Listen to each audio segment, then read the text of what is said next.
அன்புள்ள ஆண்டவரே, மீண்டும் உம்முடைய பரிசுத்த நாமத்தின் பலத்தோடு இந்த நாளின் கூடுகையிலே எங்களை அழைத்து வந்து உம்முடைய வார்த்தைகளை கேட்பதற்கு எங்களுக்கு கிருபை காட்டினீர். நன்றி ஆண்டவரே.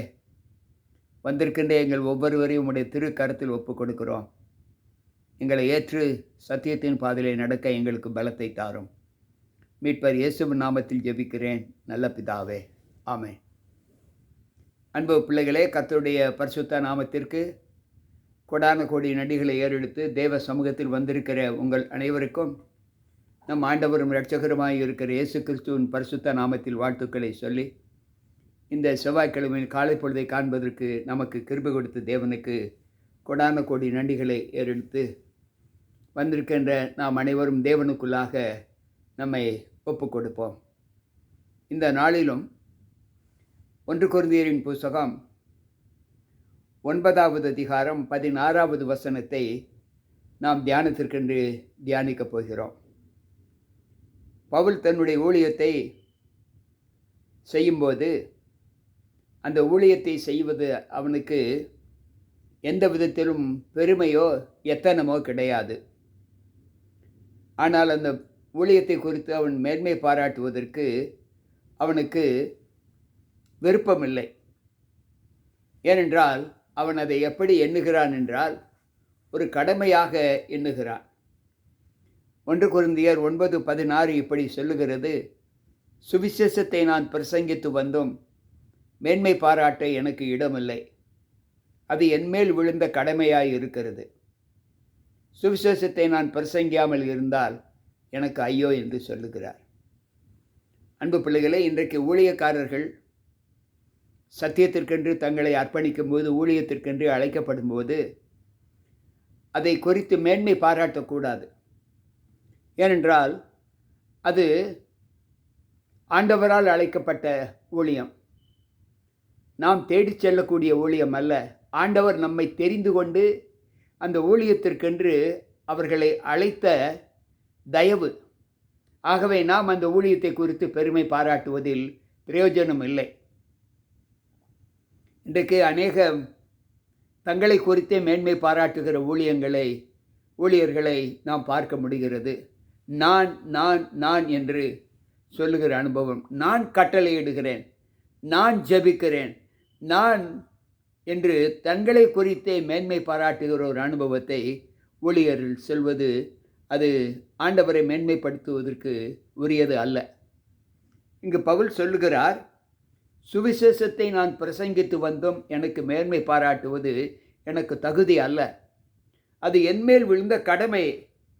நான் ஊழியத்தை செய்யாதிருந்தால் அது எனக்கு ஐயோ என்று சொல்லுகிறார். தேவனுடைய பிரசங்கத்தை நான் சொல்லாமல் இருந்தால், செய்யாமல் இருந்தால், போதகம் பண்ணாமல் இருந்தால் அது எனக்கு ஐயோ என்று சொல்லுகிறார். அன்பு பிள்ளைகளே, இன்றைக்கு இந்த வார்த்தைகளை நாம் சற்று தியானிக்க போகிறோம். இந்த வார்த்தையின் பலன் நம்மை தேவ சமூகத்தில் எப்படி இருக்கிறது என்பதை யோசித்து பார்ப்போம். ரோமரின் புஸ்தகம் 4வது அதிகாரம் 2வது வசனத்தை வாசிப்போம் என்றால், ஆபிரகாம் கிரியைகளினாலே நீதிமானாக்கப்பட்டான் ஆகில் மேன்மை பாராட்ட அவனுக்கு ஏது உண்டு? ஆகிலும் தேவனுக்கு முன்பாக மேன்மை பாராட்ட ஏதும் இல்லை. ஆபிரகாம் தேவன் காட்டின அந்த பாதையில் அவன் செல்லுவதற்கு அவன் எந்த விதத்திலும் தன்னை கீழாக்கவில்லை. அவன் தேவனுக்கு முன்பாக தன்னை அர்ப்பணித்தான். ஆபிரகாம் ஆண்டவர் சொன்ன பாதையிலே மறுமொழி கொடுக்காமல் தன் ஒரே பேரான குமாரனை அவன் பலியிட வேண்டுமென்று சொன்னபோது அவன் பலியிட்டான். எந்தவித மாற்று சொல்லும் அங்கு சொல்லாமல். அது அவன் மேல் விழுந்த கடமை. சொன்னது யார்? ஆண்டவர். அதே போல இன்றைக்கு தான் விசுவாசத்தில் பெரியவன், ஆண்டவருக்கு பிரியமானவன் என்று அவன் ஒரு காலம் தன்னை மேன்மைப்படுத்திக் கொள்ளவில்லை. மேன்மைக்கு முன்னால் பின்னானது அகந்தைதான். மேன்மையுள்ளவர்களுக்கு கர்த்தர் அவர்களை எப்படி வைக்கிறார் என்பதை நாம் யோசித்து பார்க்க வேண்டும். அன்பு பிள்ளைகளே, தங்களை தாங்களே மேன்மை பாராட்டி கொள்ளக்கூடிய அனுபவம் ஊழியத்தின் பாதையில் இருக்கக்கூடாது என்று வேதம் சொல்லுகிறது. ரோமர் 15வது அதிகாரம் 17வது வசனம் சொல்லுகிற வார்த்தை என்னவென்றால், ஆதலால் நான் தேவனுக்கு உரியவைகளை குறித்து இயேசு கிறிஸ்துவை கொண்டு மேன்மை பாராட்ட எனக்கு இடம் உண்டு. நான் செய்கிற ஊழியம் தேவனாக இயேசு கிறிஸ்துவை கொண்டுதான் எனக்கு மேன்மை கிடைக்கிறது என்று நான் சொல்ல வேண்டும். நான் ஊழியம் செய்வதனால் எனக்கு மேன்மை என்று சொல்லக்கூடாது. நான் இதை செய்தேன், நான் ஜெபித்தேன், நான் கற்றுக் கொடுத்தேன், நான் போதித்தேன் என்று சொல்லுகிற அனுபவங்கள் ஊழியக்காரருடைய வாயிலிருந்து புறப்படவே கூடாது. அந்த நான் என்று சொல்லுகிற அந்த அகந்தையான அந்த வார்த்தை தன்னை மேன்மைப்படுத்தும் என்று அநேகர் நினைக்கிறார்கள். இல்லை, அந்த மேன்மைக்கு பதிலாக அவர்கள் தாங்களே தங்களை கெடுத்துக் கொள்ளுகிற அனுபவத்தில் செல்கிறார்கள் என்று ஆண்டவர் சொல்லுகிறார். அன்பு பிள்ளைகளே, எரேமியா தீர்க்கதரிசியின் புஸ்தகத்தை நாம் வாசிப்போம் என்றால், அங்கு 1வது அதிகாரம் 17வது வசனம் சொல்லுவதை நாம் சற்று ஆராய்ந்து பார்ப்போம். ஆகையால் நீ உன் அறையை கட்டிக்கொண்டு நின்று நான் உனக்கு கட்டளையிடுகிறவைகளை எல்லாம் அவர்களுக்கு சொல்.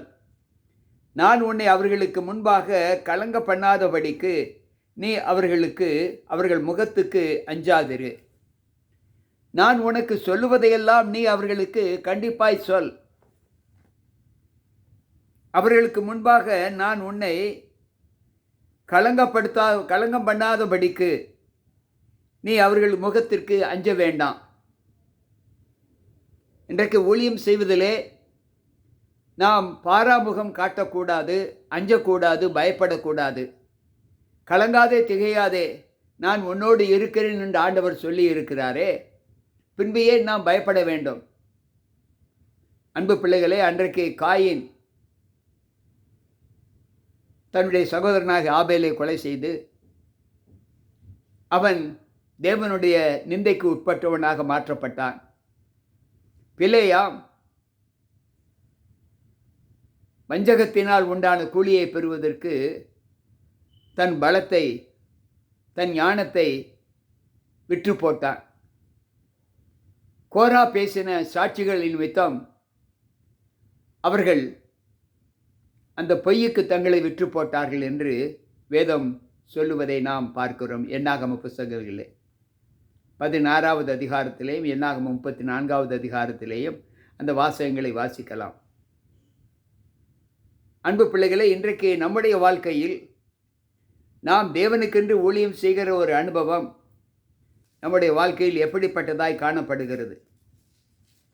இன்றைக்கு தேவ சமூகத்தில் ஆண்டவர் நம்மை காத்து கொள்ளுகிற ஒரு அனுபவத்தை நாம் எப்படி பார்க்கிறோம்? எரேமியா தீர்க்கதரிசியின் புஸ்தகம் 20வது அதிகாரம் 7வது வசனத்தை வாசிப்போம் என்றால், கர்த்தாவே, என்னை இணங்க பண்ணினீர், நான் இணங்கினேன். நீர் என்னிலும் பலத்தவராயிருந்து என்னை மேற்கொண்டீர். நாள்தோறும் நகைப்புக்கு இடமானேன். எல்லோரும் என்னை பரியாசம் பண்ணுகிறார்கள்.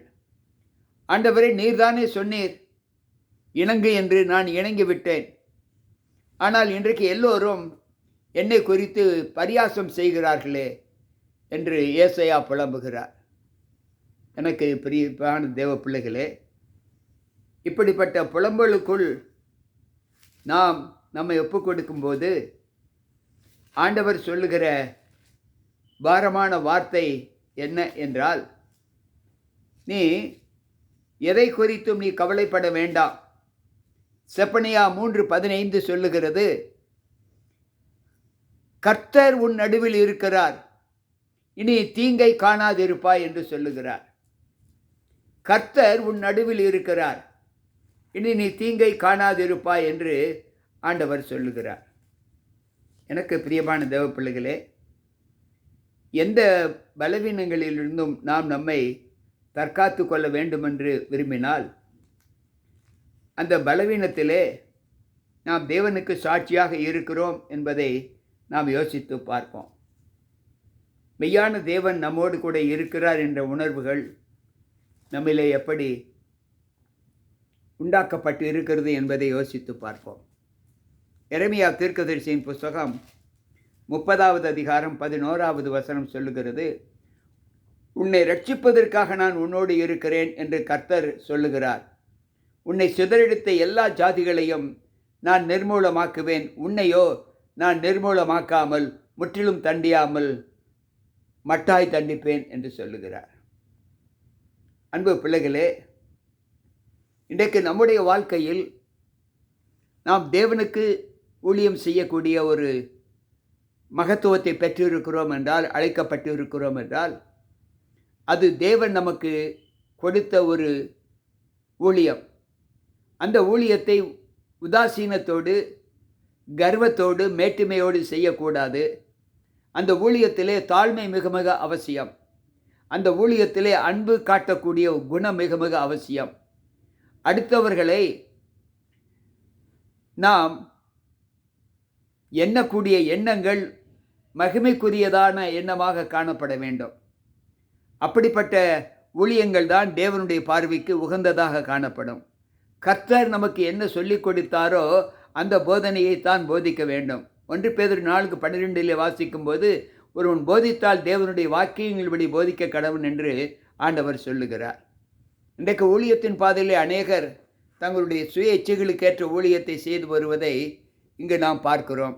ஆதாயத்திற்கென்று செல்லுக. யூதாவின் புஸ்தகம் 4வது வசனத்திலே, கிறிஸ்து இயேசுவினுடைய கிருபையை காம விகாரத்திற்கு ஏதுவாக எண்ணி சிலர் பக்க வழியாய் நுழைந்திருக்கிறார்கள் என்று யூதா பக்தன் சொல்லுகிறார். எனக்கு பிரியமான தேவ பிள்ளைகளே, இன்றைக்கு நம்முடைய ஊழியத்தை நாம் எப்படி செய்ய போக வேண்டும்? மனுஷனுக்கென்றா தேவனுக்கென்றா? நீங்கள் யாருக்கென்று ஊழியம் செய்கிறீர்கள்? அது நம்மேல் விழுந்த கடமை என்று பவுல் சொல்வதை நாம் வாசித்தோம். நான் சுவிசேஷத்தை பிரசங்கியாமல் இருந்தால் எனக்கு ஐயோ, அது என்மேல் விழுந்த கடமை என்று சொல்ல வாசித்தோம். 1 கொரிந்தியர் 9:16. இன்றைக்கும் நாம் செய்கிற ஊழியம் தேவனுக்கு மகிமை கொடுக்கிறதா என்பதை யோசித்து ஆண்டவருக்கு பிரியமான ஊழியத்தை செய்து மனுஷருடைய பார்வைக்கு அல்ல தேவனுடைய பார்வைக்கு உத்தமமாய் நடக்க, நான் மனுஷனையா தேவனையா யாரை நாடி போதிக்கிறேன்? நான் மனுஷனை இன்னும் பிரியப்படுத்துகிறவனாய் இருந்தால் நான் கிறிஸ்துவின் ஊழியக்காரன் அல்லவே. அன்பு பிள்ளைகளே, பணிவிடை ஆட்கள் எஜமான்களுக்கு மேற்கொண்டு வர வேண்டும் என்ற எண்ணம் உதிக்கக்கூடாது. அது மேட்டுமையான எண்ணம். அது நம்முடைய எஜமான்களை கனப்படுத்தக்கூடிய எண்ணம் அல்ல. இன்றைக்கும் நாம் நமக்கு கொடுக்கப்பட்ட ஊழியத்திலே தேவனோடு இசைந்து தேவ கிருபையை பெற்று தேவ ஒத்தாசையை பெற்று அவர் நமக்கு என்ன கற்றுக் கொடுத்தாரோ அதை மட்டும் நாம் செய்து பிற மனுஷர்களை பிரியப்படுத்துகிற ஊழியத்திலே நாம் ஒரு நாளும் ஈடுபடக்கூடாது என்று இங்கு ஆண்டவர் நமக்கு சொல்லுகிறார். கொலைசீரின் புஸ்தகத்தை நாம் வாசிப்போம் என்றால் அங்கு 3வது அதிகாரம் 22வது வசனத்திலே அங்கு ஆண்டவர் இப்படி சொல்லுகிறார், வேலைக்காரரை சரீரத்தின்படி உங்கள் எஜமான்களுக்கு நீங்கள் எல்லா காரியத்திலேயும் கீழ்ப்படிந்து நீங்கள் மனுஷருக்கு பிரியமாய் இருக்க விரும்புகிறவர்களாய் பார்வைக்கு ஊழியம் செய்யாமல் தேவனுக்கு பயப்படுகிறவர்களாக கபடமில்லாத இருதயத்தோடு ஊழியம் செய்யுங்கள் என்று சொல்லுகிறார். அன்பு பிள்ளைகளே, இன்றைக்கு நம்முடைய ஊழியம் ஆண்டவருக்கு மகிமை கொடுக்கக்கூடியதான ஊழியமாக காணப்பட வேண்டும். எபேசியரின் புஸ்தகம் 6வது அதிகாரம் 6, 7, 8வது வசனத்திலே நாம் வாசிப்போம் என்றால், மனுஷருக்கு பிரியமாய் இருக்க விரும்புகிறவர்களாகிய பார்வைக்கு ஊழியம் செய்யாமல் கிறிஸ்துவின் ஊழியக்காரராக மனப்பூர்வமாய் தேவனுடைய சித்தத்தின்படி செய்யுங்கள். அடிமையானவனானாலும் சுயாதீனம் உள்ளவனானாலும் அவனவன் செய்கிற நன்மையின்படியே கர்த்தரிடத்தில் பலனை அடைவான் என்று அறிந்து மனுஷர்க்கென்று ஊழியம் செய்யாமல் கர்த்தர்க்கென்று நல் மனதோடு ஊழியம் செய்யுங்கள் என்று அங்கு பவுல் சொல்லுகிறார். கேட்டுக்கொண்டிருக்கிற அன்பான தேவ பிள்ளைகளே, இந்த ஊழியத்திலே கண்டிப்பு வேண்டும், கடிந்து கொள்ளுதல் வேண்டும். மெத்தனம் காட்டக்கூடாது என்பதை நாம் நன்கு அறிந்திருக்கிறோம். ஆகவே இன்றைக்கு நமக்கு கொடுக்கப்பட்ட ஊழியங்கள் தேவ பார்வையில் நாம் எப்படி செய்கிறோம் என்பதை அறிந்து கொள்வதற்கு இந்த நாளில் ஆண்டவர் நம்மோடு பேசின வார்த்தைகள் நம்மை பலப்படுத்தும் என்று நான் கர்த்தருக்குள் நம்புகிறேன். ஜெபிப்போம். அன்பு ஆண்டவரே, இன்றைக்கும் உம்முடைய ஊழிய பாதையில் நாங்கள் கடந்து வந்து உம்முடைய ஊழியத்தை செய்யும்போது எங்களுக்குள் மனுஷரை பிரியப்படுத்துகிற ஊழியம், எங்களை மேன்மை பாராட்டுகிற ஊழியம், மெத்தனத்தோடு செய்கிற ஊழியம், ஆர்வம் இல்லாமல் செய்கிற ஊழியம், கர்த்தருடைய ஊழியத்தை அசதியாய் செய்கிறவன் சபிக்கப்பட்டவன் என்று எரேமியா பக்தன் சொன்னது போல அசதியாய் நாங்கள் ஊழியம் செய்யாத பிள்ளைகளாய் உற்சாக மனதோடு நீர் அழைத்த அழைப்பிற்கேற்ற பாத்திரவான்களாக அந்த ஊழியத்தை நாங்கள் செய்ய எங்களை ஒப்புக் கொடுக்கிறோம். கேட்டுக்கொண்டிருக்கிற பிள்ளைகளுக்கும் அப்படிப்பட்ட பலத்தை தாரும். மீட்பர் இயேசு நாமத்தில் ஜெபிக்கிறேன் நல்ல பிதாவே, ஆமென். அன்பு பிள்ளைகளே, கேட்ட சத்திய வார்த்தைகள் நம்முடைய ஊழியத்திற்கு மிகுந்த பலன் கொடுக்கக்கூடியதாக இருக்கும் என்று கர்த்தருக்குள் நம்புகிறேன். மீண்டும் நாளை சந்திப்போம். உங்கள் போதகர் ஜி.கே. ராபர்ட். கர்த்தர் நம்மோடு இருப்பாராக. ஆமென்.